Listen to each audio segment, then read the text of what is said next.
Hello! Andito na naman ang inyong farm mom for today's video, at dahil we start a new year, right? Magpapalit na rin tayo ng tubig dito sa ating Tarapal Pond. Ano ba nakalagay sa Tarapal Pond? We do indoor crayfish farming. Dito nakalagay yung aming mga breeder size na crayfish.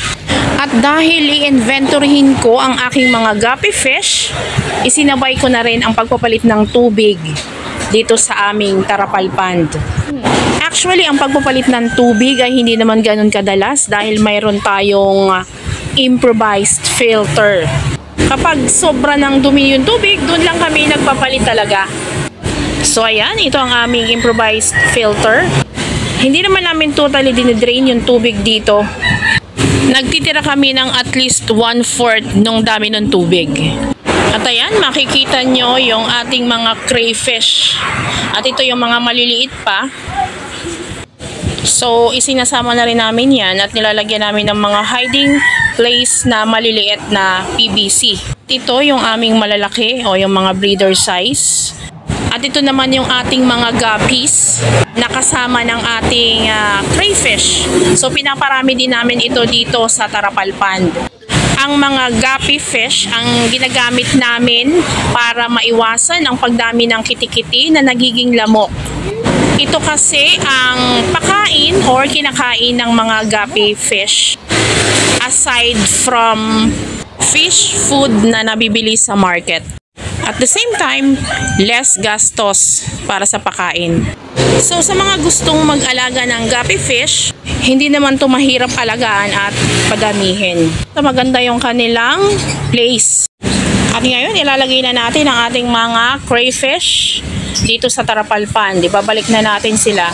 So yung binalik namin na maliliit, yan yung mga anak na nung aming mga breeder na crayfish. At syempre, binalik na rin natin ang kanilang mga hiding places na PVC pipes, yung kulay orange and yung blue. Mas maraming hiding places, mas maganda kasi during molting season, mahihina sila para syempre may pagtaguan sila. Kasi may mga instances na pag nag-aaway sila, natatanggal ang sipit, natatanggal ang galamay.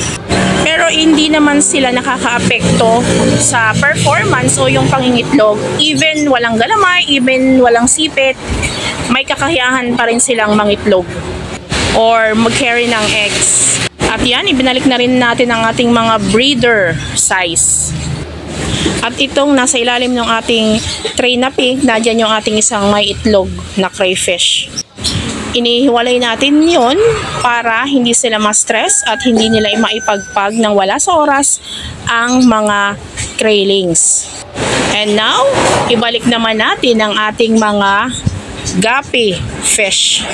So magandang padamihin ang mga guppy fish dahil ang price nila ng breeder size is about 50 to 60 pesos each.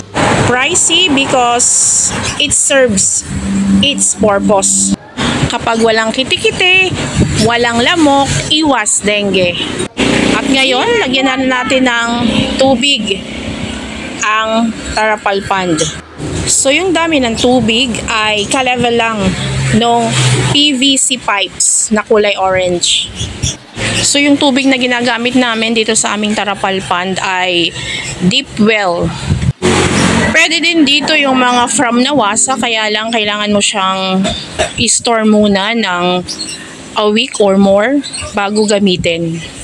At ngayon naman, isasaksak na natin yung ating improvised filter. So mas useful kapag ginamitan natin ng improvised filter kasi mas matagal palitan ng tubig. That's all for today. See you again on my next video. Happy farming, happy crayfish farming. Happy prosperous New Year, everyone!